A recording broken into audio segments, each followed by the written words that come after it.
Oh, welcome back, everyone. I'm Brigantia Blackbird of the Blackbird Grimoire. Happy Sunday. Let's have ourselves a bit of a chat. Today, our topic is Paganism Begins at Home.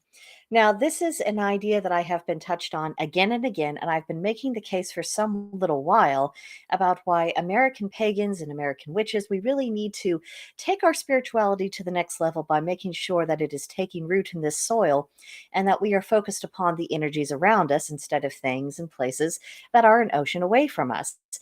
But today is not about making the case for that because I think the necessity of it really is self evident. After all, I mean, what is going to be of more spiritual benefit to you on a day to day basis? What some ancient Babylonians were doing centuries ago in a far off land that may or may not have any spiritual significance, or the energies you interact with every single day. I would say it's the energies you interact with every single day. So, as the title says, paganism begins at home. The only question is how.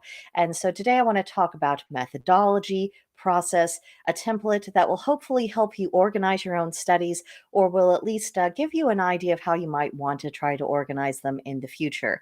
So, what I'm going to be doing is I have everything divided up into handy dandy sections.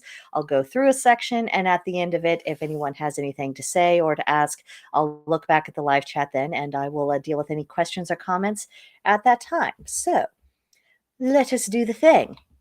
Organization, first and foremost, we're not going to get anywhere if we have a haphazard, whimsical approach to all of this. We've got to get things organized. And what I've suggested is the following topics. First, the history of where you live by era. Then the official state emblems, because while we have our states in their current format, there are certain things that have a symbolic meaning that have been adopted as representing the state itself. So understanding that is going to be important to us because this is where we live. The native flora, the native fauna, folklore that has to do with the specific area, the land itself, topography, and whatnot, the industries, how people are making their living, the demographics and politics of your region, holy sites, both established and the ones we can create ourselves, and of course, major arts and cultures that are centered around where we live. Now, if you are not doing this on a computer, or if you are keeping both digital and physical copies of your records, what I would suggest for the physical copies is that you have at least one large 3-ring binder, that you have page dividers for each topic, page protectors. Nothing worse than jotting down a bunch of notes and then you spill your coffee and then, oh no, the ink is, spread everywhere and there's disaster at hand. Yeah, don't put yourself in that situation. Yes, I have, and it was awful. Of course, you will need copious amounts of paper. You'll need a plethora of writing implements, and or a reliable printer, especially if you're doing strictly digital copy. I highly recommend doing both rather than either or. And of course, any artwork that you can create or that you can paste in there to help beautify your notes and to provide examples of each topic, particularly if we're talking about plant species, animal species, different types of rocks and minerals. It's just handy to have a visual reference sometimes so you can improve your familiarity with these things. All right. So again, reminder, as we get at the end of each and every topic, I will invite you guys to speak up. So um, let me know if you have any thoughts, any questions, but if you don't, then I will move on to the next topic. All righty, so next we're going to break down the topics and we will begin by history by era. And you'll notice that I have several bullet points of, different epochs that you might divide your notes into. And of course, depending upon what state you live in, some things will be a little bit different depending upon what time period your state was admitted into the Union and so on and so forth. So just extrapolate what will be appropriate for your circumstances. So, what I'm suggesting is that we go all the way back to how scientists currently believe the continent was formed to begin with. Because from what I understand, it was more of a smushed together affair rather than something that was of whole piece.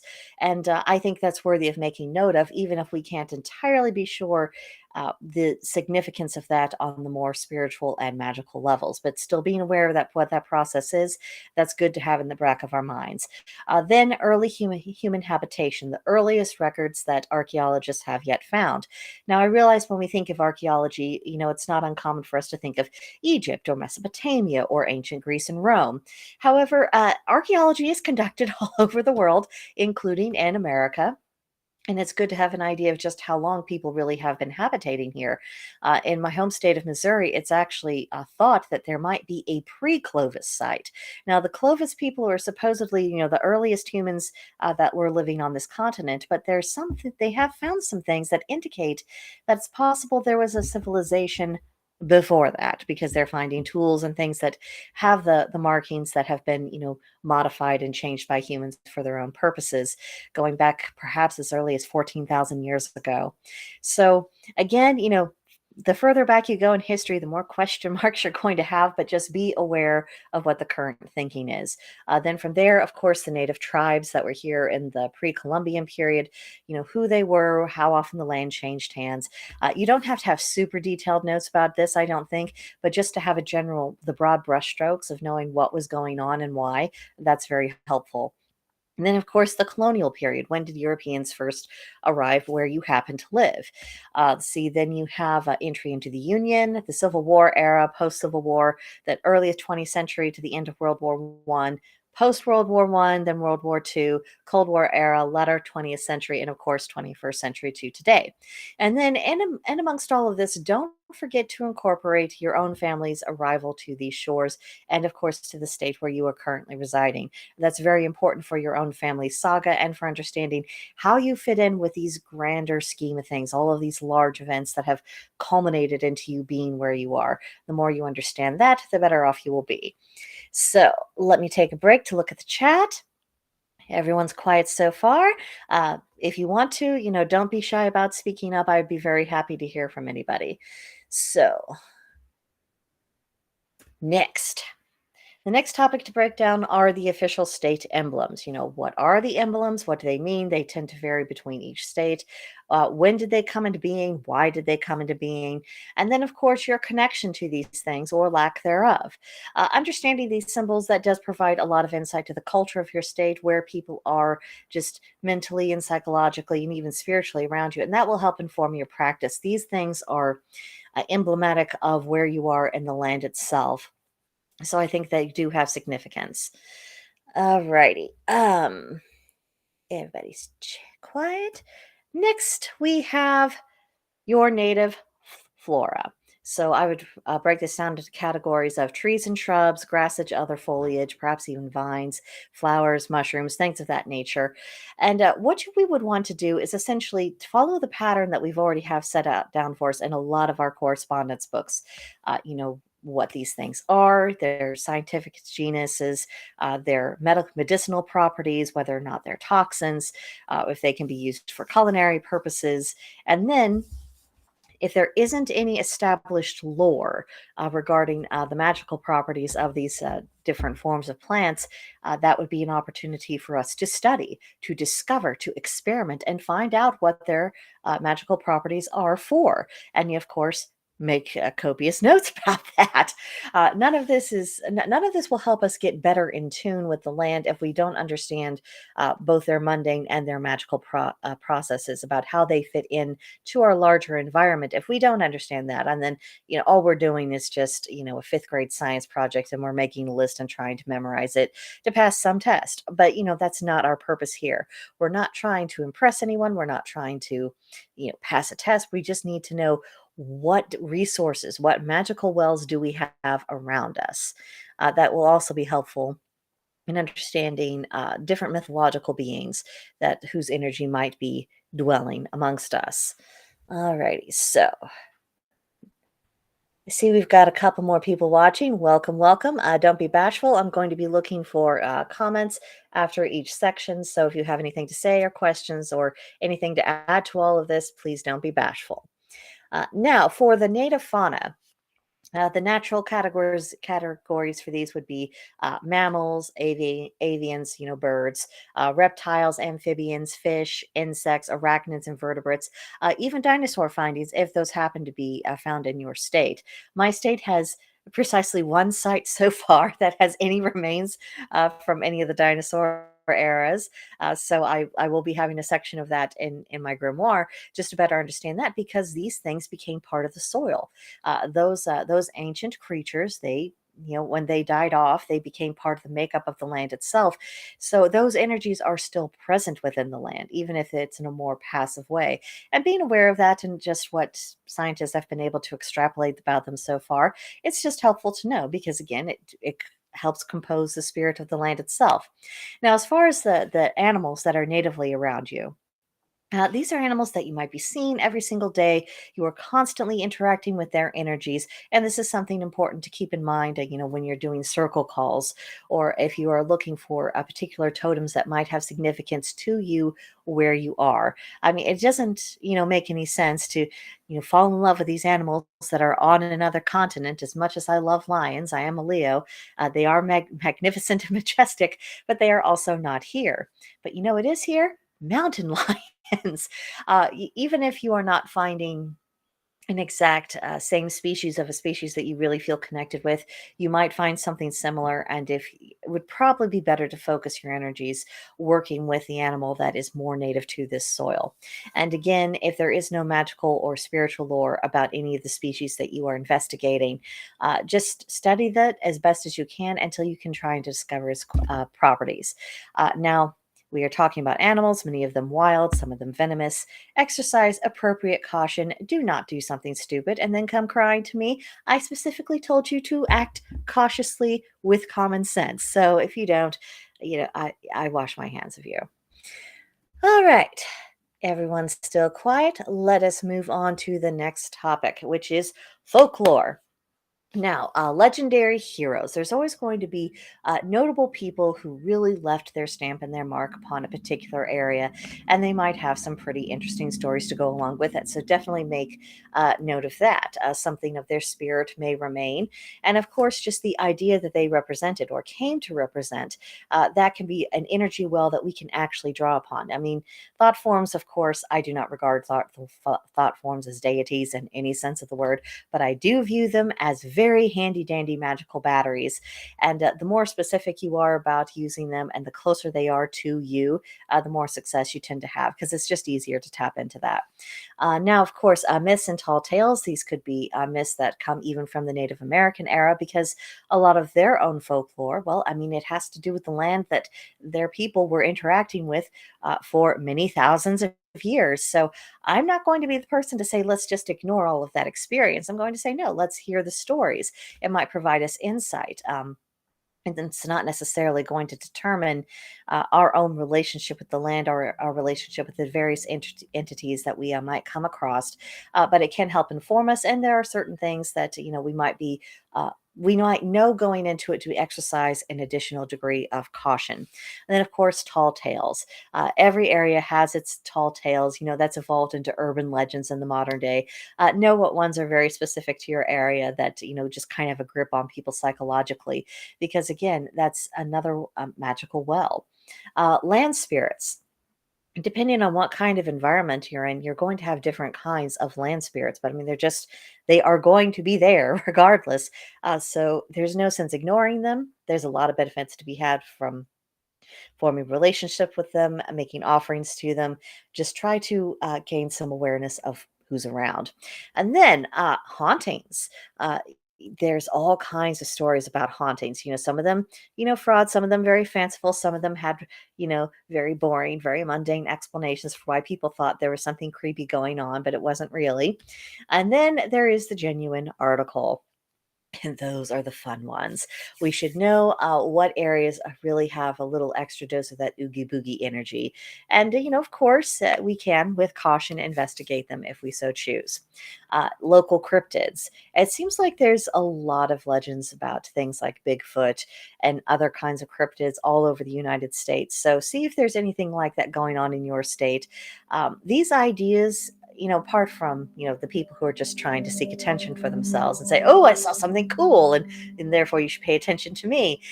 Beyond that, there just seems to be a very strong draw of there's just something out there that we've just caught glimpses of. We don't have much experience with. We're not sure what it is, who it is, anything going on with that. And it has seemed to really capture a lot of people's imaginations. So being aware of these legendary cryptids, I think that's very handy. And then even, yes, I know it's on there, UFO sightings. When it comes to people seeing things in the sky or having similar experiences that just seem otherworldly, we are not sure what's going on. Maybe it is some uber duper secret military technology that, we mere peasants are not permitted to know anything about just yet. Maybe there is something from beyond the world we don't know, or maybe it's some form of fae having a very good time and playing little tricks on us. We just don't know. So being aware of these things, where they tend to happen, the type of people who tend to report them, just having that just in the back of your mind, it helps gives you a better sense of place, and also it gives you something fun to look into if you choose to. And what you also might do is try to get overlays of maps to see if there's any odd happenings and see if there's any kind of commonalities that you might help identify things like ley lines or other things. There's always a reason. If there's a hyper amount of unexplained activity, there's always a reason behind it. There's something going on. So, looking at maps, seeing if there are any correlations that might help you make that determination for what's happening in your area. All right. Still quiet. Let's move on to the topic of the land itself. I am talking about the topography. Are you in a mountainous region? Do you have a lot of lakes? Do you have a lot of rivers? Is it forested? Is it meadows and plains? Is it farmland? Do you have a lot of cities? Do you have a lot of towns? Just what is going on with the landscape itself? And really think about the natural world as well as, what human beings have been doing on top of it. What is the totality of the topography that you are actually dealing with? This will help inform your practice. Mineral deposits. Now, especially us witches, we do love our crystals, we love our rocks, we love our minerals, we love our metals, we love them for all of the handy dandy energetic properties that they have. But we don't always do a good enough job of emphasizing the fact that these things are contained within our very soil. And depending upon what our soil is composed of, that's going to have a profound effect about what's going on there magically and spiritually. So the more we learn about, mineral deposits, just what our soil really consists of, the more we're going to have a better idea of what the general tone and atmosphere of the land really is on a much deeper level. And we can work with that more intelligently. And of course, the watershed system. you know, what direction is all of that water going? Because that's going to have a lot to do with the fertility of the land, our own very survival. Be aware of these things. Weather patterns, or if you even have a weather pattern, if you live in the Midwest like me, the weather pattern is the weather will do whatever it feels like, however it feels like, for as long as it feels like, subject to change at any time for any reason or no reason whatsoever. That's our pattern. Nevertheless, it's good to make note of. And in addition to that, also make note of what kind of natural disasters your particular area is prone to. And I think connecting with the land, it does involve taking all of these things into account, being more aware of it, not just dwelling on top of it, but creating more of that sense of I'm in relationship with this land. And you can't be in relationship with the land if you don't know what's going on with it or why. All right, before we proceed, all right, everybody's still quiet. All right, so industry. Every state has its own major industries and the way in which people earn their living. It could be agricultural, lots of trades, manufacturing, financial services, education, the list goes on and on.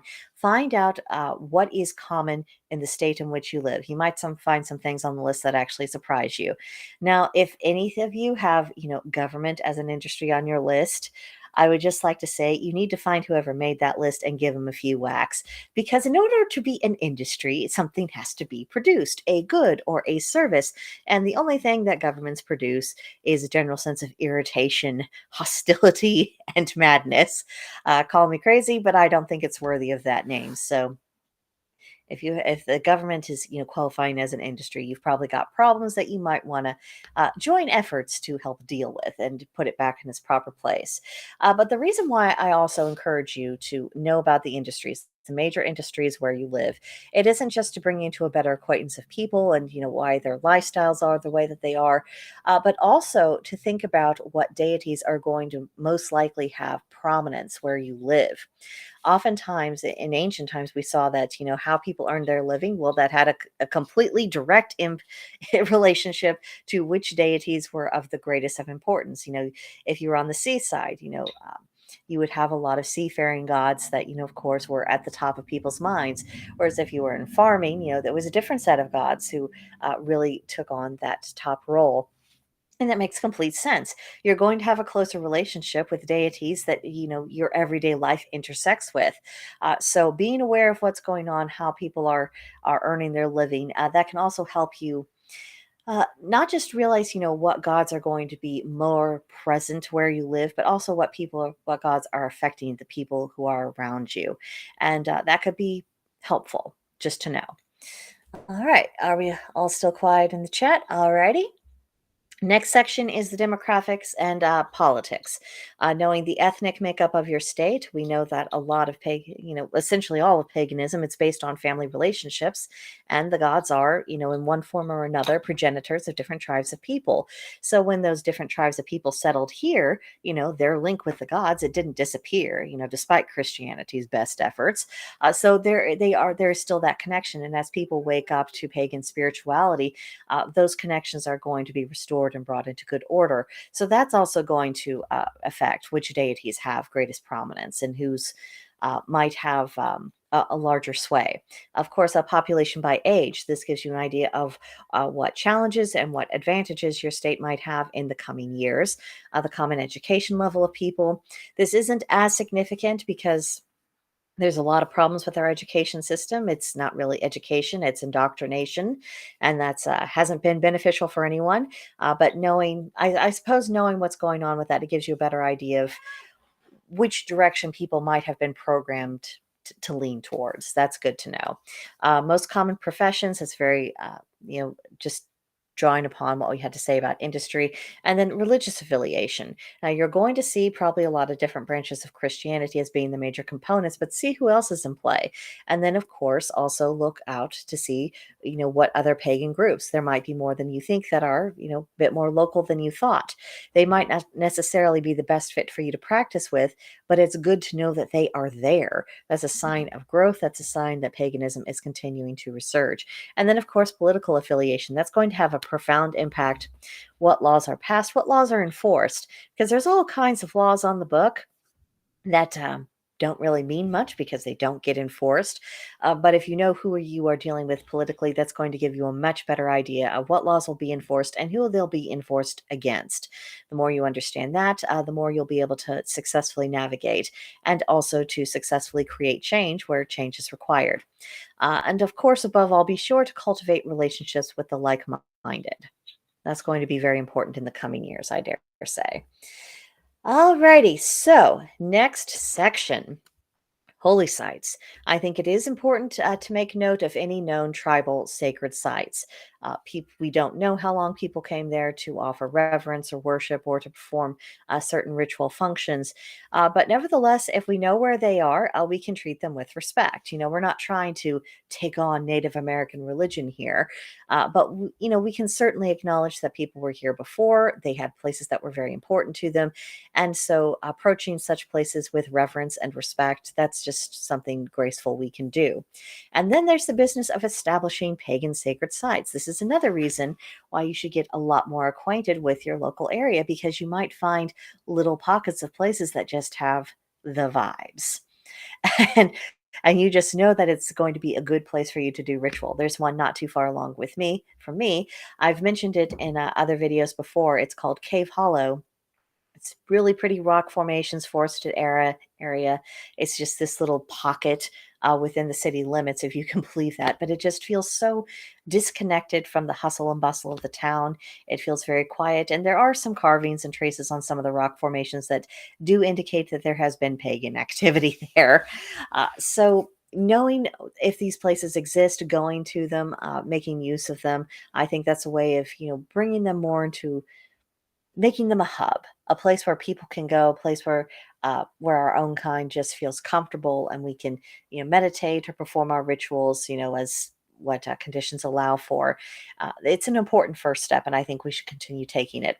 Of course, I also look up to see if there are any ley lines that pass through your area. That could be another reason why there might be an uptick in hot spots, but it also gives you an idea, depending on where the ley line is originating from, what else it is connected to, because that energy vein, for lack of a better term, that might also indicate that there could be some greater connection to its point of origin. The gods and the people from there, something to consider in our calculations. And then another thing to keep in mind energetically is our proximity of the nearest Earth chakra to where we live. For most of us in the United States, that is absolutely the Earth chakra. We've talked about that a little bit before. It is the Earth's root chakra. It's everything that's supposed to be rooted and foundational. And of course, with everything going topsy turvy, I think it's safe to say that that chakra is not in good working order. Or if the chakra's fine, probably our own conduct has done a great deal to destabilize it. So, being aware of that, that can also shade our understanding of what kind of work we need to do spiritually. And then make a note of any known energy hotspots, just things that just feel a bit amped. And it may not be connected to anything. You may not be aware of the history of something, but if your own senses are reporting to you that something just is a bit off, don't ignore that. Make a note of where it is. Investigate as you feel comfortable doing, and just make sure that this is information that you also pass on so other people can be aware. It could be a good hotspot, it could be something that's not quite so nice. Either way, it's important to know. Right. And how's chat? Everyone's quiet today. Alrighty. Our next topic is the arts and culture of the area. What kind of architecture styles are common? The musical traditions. I grew up 30 minutes outside of Kansas City, so blues and jazz was a very strong influence. Everyone, even if that wasn't necessarily a style of music they were particularly fond of, because there was such a strong blues and jazz culture in Kansas City. There were festivals. It's just something that people were aware of. There's something about that style of music that I find myself reacting to a little bit differently than other styles. So bear in mind of that, because of course sound is very important. Styles of dance, performance art, all physical art mediums, landscaping styles, regional cuisine, local customs, manners, even accents, people's manner of speaking, and of course notable residents. All of this goes into, these are expressions of who people are, who they are saying that they are. One of my favorite things to pick on is really architecture, because it's just this visual representation of really what people think of themselves and what they think of others. And that's why I endlessly bitch when people put up ugly buildings, or when they put up very bland, very throwaway type of buildings, things that aren't really meant to last. It's saying you don't matter, you don't count. And I think that is a terrible message to send to people. We should be building with beauty. We should be building with a view to things lasting. I think the most wasteful thing we could do is just to throw things up. And I think that's a terrible waste of resources, because it's going to be a short period of time before it has to be done all over again. It's better just to build something worth preserving to begin with. But I think it also says something with whether or not a style of architecture is sitting comfortably in the landscape. And of course, this will vary a little bit. I think you can get away with a little bit more in cities and towns than you can if you're in a more rural area. But sometimes you look at a house and it just doesn't look right. Maybe it just looks like it belongs on a different continent, or it looks like it's just not comfortable where it is. I mean, there are some styles of house that look okay in town, but you put them out in the country and it just looks weird, and there's just no other word for it, and it will never look right no matter what you do. I think that's something worth taking in mind. It also is an indication to me of how settled or unsettled people feel. If people feel settled, things just start to kind of graft themselves onto the landscape. They look right, they feel right, things feel at peace. When people are unsettled, things are just, they throw up throwaway buildings that I criticize. They throw up buildings that, again, belong more comfortably on a different continent. It's not, they're yearning to be elsewhere. They're not really here, not in their mind or heart or spirit. They're trying to be elsewhere, and they're settling for here. And that's an indication for how things are going with people, because if we're going to be talking about, magic and spiritual work, we're also going to be talking about healing. So being aware of these things in all of the various arts and cultural expressions, it gives us an idea of what wounds they actually have, why they might have these wounds. And we can do our part as spiritual people to help address those. At the very least, we can try to bring ourselves into better alignment with where we live and heal from things that might be bothering us and become a little bit more settled and rooted where we are. And that in turn does set a good example, even if people aren't quite aware of why. So there's that to take into consideration. All right. And so now that we've gone over the various things for you to investigate, make notes of, continuing adding to your spiritual journals and your grimoires, now it's time to look a lot closer to home, your immediate surroundings. I'm talking about your house, a place where you live, nearest town. You know, what is that landscape actually like? Not how do you wish it would be, not what would you like to have. What is the landscape you are actually dealing with? What animals, both wild and domestic, do you most frequently encounter? Those are animal spirits that might be lurking around. What plants, both wild and cultivated, do you most often see? Um, Again, that's another reservoir of energy. If there's something that is very plentiful, that means you have lots of freebie magical ingredients. You know, my witches, why are we buying things if we have a place where we can pick, herbs that will get the job done? I'm just saying. And then, of course, what rocks, minerals, metals, what of those are plentiful where we live? That's also going to affect the energy we have at our disposal. What kind of architecture? Again, we've gone into that pretty thoroughly. What is that architecture telling you about how people see themselves? How are most people earning a living? What is that work culture? What impact does that have on people's lifestyle? And what are the spiritual impacts? What's available for entertainment? What do people actually find amusing? What kind of spirits have you personally encountered? What gods do you just feel are just present? They're just around. They're comfortable in this landscape. Who do you think is here?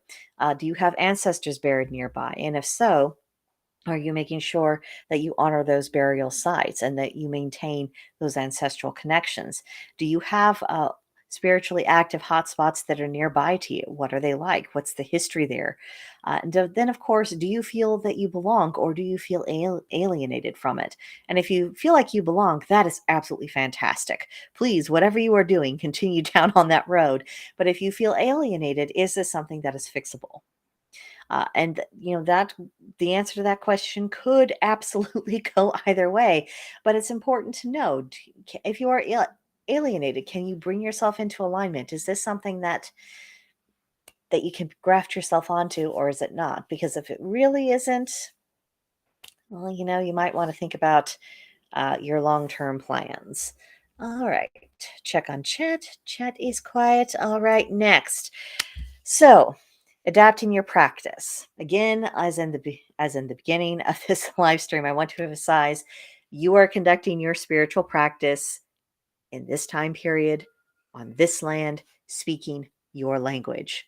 You are not across the ocean. You are not living in a different century. You are not speaking a different language. You are not there. You are here. So please, for the love of all the gods, conduct yourself accordingly. When we talk about carrying on pagan traditions and pagan revival, it's not about copying and pasting or doing things exactly the way our European cousins have decided to do them here. It is about principles, beliefs, telling the stories, connecting with the gods, learning how to open ourselves up to the energies in our environments, taking all of those things and applying them as is fitting where you actually are. So, know your land, know the history, know the people that will help guide you to appropriate deities, including the ones who, might be perfectly open to working with you, even if they haven't actively sought you out. I mean, let's not be lazy. We shouldn't expect the gods to do all of the work for us. And then, of course, above all, tailor your celebrations of your holy days. Whether you're celebrating the wheel of the year or you have a different pagan calendar that you go by, look at what's happening in nature at that time of year. What themes are present in both, the ancient interpretation of that celebration and what's going on here? Build off of that. If you're looking for correspondences to bring into your rituals and into your decor, look about, what's actually in bloom. What animals are actually around. Look to what's happening around you and use that to inform how you do these things. Prioritize working with local animal and land spirits. They're the ones you're interacting with. They're the ones that are around all the time. There's no reason to ignore them. Remember to honor your ancestors that are buried in this soil.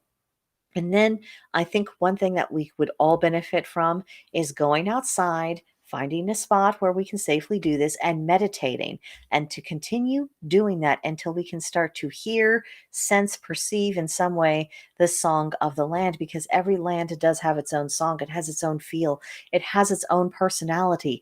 We need to be able to hear it, because until we can really sense that and have that fill our being, we're not going to be as successful in making sure that we are rooted where we are, spiritually speaking. All right. Everyone's still quiet. Again, don't feel shy. Speak up at any time. I will make sure to go back and forth. I don't want to miss anyone if someone has some thoughts to share. So, the last thing I want to talk with you guys today is about the importance of passing it on. We should not let our knowledge, wisdom, and experiences die with us. So teach your children, form local pagan communities, and out of those communities, create a common saga and common customs. Get and stay organized. This will make it easier for you to convey your findings in whatever format you choose to do so. And if you choose to do so publicly, blogs, websites, articles, books, YouTube, Rumble channels, all of those things. These are things that are available to you to not only keep a record of what you have discovered along the way, but also to help you reach out to other people who might be in a close by area who are experiencing similar things on a similar journey. You can use it to compare notes with people. And of course, there's something about taking what you've been thinking, feeling, and experiencing and putting it to paper or putting it in a video format and articulating it in a more conscious way. It just helps everything sink in a little bit more, like they do rather in the medical profession. Watch one, teach one, watch one, do one, teach one. Similar process and thought process that I'm promoting here. And then, of course, take pride in the role that you get to play in this creation and evolution of American paganism. What a thrilling time period to be alive in. We're past the very beginnings of the pagan revival, to where people are discovering, oh, there actually was something that was going on in the Western world before Christianity came and made its presence felt. Oh, and look, there was actually a lot of good things. There are really good ideas. We've discovered those. And now we're facing, this great challenge of, and then our ancestors came here. How do we take, the good things of our traditions from that? How do we take our magical and spiritual knowledge from those ancient traditions and make it fit here? And hopefully, the things I've talked about today in this live stream, it'll give you a few ideas at least about how you might go about that, and how, as you learn and as you go along and as you get more integrated with this landscape, maybe you will find yourself being that person who writes the book on what it means to be pagan in your area. Maybe you are the person who will do something absolutely groundbreaking that enables us to stand on our own 2 feet. I mean, you could very well become one of the pagan ancestors that future generations will end up looking up to. Why shouldn't it be you? It can. Maybe it will be. It just depends on, do you put forth the effort? And of course, do you actually pass on your knowledge? It's only the people who successfully pass on knowledge that end up having their legacy remembered, or at least people live up to that legacy. And if there is one thing that I wish I could leave my pagan community with, it's this idea of we can have confidence in ourselves. We don't always have to be looking backwards. The next new thing to discover isn't necessarily going to be found in the past or in some book or in what someone else thought. That next big frontier could be what we are doing in our own work here. It can be that discovery. I don't think we have to make this too academic. I mean, think about, our ancient pagan ancestors. Would they have put up with half of the silly conversations we see about paganism or anything else? Would they have put up with that? Would they look at social media and like, oh yes, what fine conversations there are. They've really got the ticket. They have found the heart of soul of that. Do we really think they would think that? Or do you think they would look at the pagans who are living their path, day in, day out, who are actually interacting with the energies around them and are trying to live up to the principles that their forebears gave them? Or would they look at that person and say, you know what? That's the person who's got it. That's the person who's connected with us. That's the person who will be connected with future generations. I'm just saying it's something worth thinking about. And I don't think that we have to know everything about the past in order to be able to move confidently into the future. I think we've got the broad brushstrokes on a lot of things. I think there's a lot of ideas that we do not have to constantly relitigate. I think it's fine for us to say, I've heard the evidence, I've heard the arguments, and based on all of that, I think X, Y, and Z, and I'm very happy to proceed on that basis. We don't have to constantly be beginners. We can say, I feel comfortable with what I'm doing. I'm learning with what I'm doing. I'm moving forward with what I'm doing, and say, you know what? That's what I need out of my spirituality. I think we need more pagans like that. Less want to be experts and a lot more just plain speaking, common sense, practical, kitchen table, daily life approach to spirituality, and having that both the mundane and the magical integrated as much as possible. I think that's what we need. But let me know what you guys need. What do you think about all of this? What do you think about these ideas, this approach? Let me know in the comments. I would be happy to hear from you. And if you would find it useful, I do have a PDF copy that I could send to you of the general outline of this. If you would find that helpful in organizing your own studies, let me know. You can email me at brigantiablackbird@protonmail.com. My email is also in the description box. Please don't be bashful. If this would be helpful to you, just let me know. I will send it on to you. And if the PDF attachment doesn't work, I will just copy and paste and put it into a full email. And that way you can have the information and you can do with it what you will. Uh, and of course, if you have other ideas about how you think we can become more integrated to where we can claim our identities as American pagans a little bit more fully and a lot more meaningfully, let me know about it. I would really love for this to be much more of a two-way conversation. So don't be bashful. Let me know. But that is what I have for you guys today. And I will see you hopefully very soon. But enjoy the rest of your weekend. Bye for now.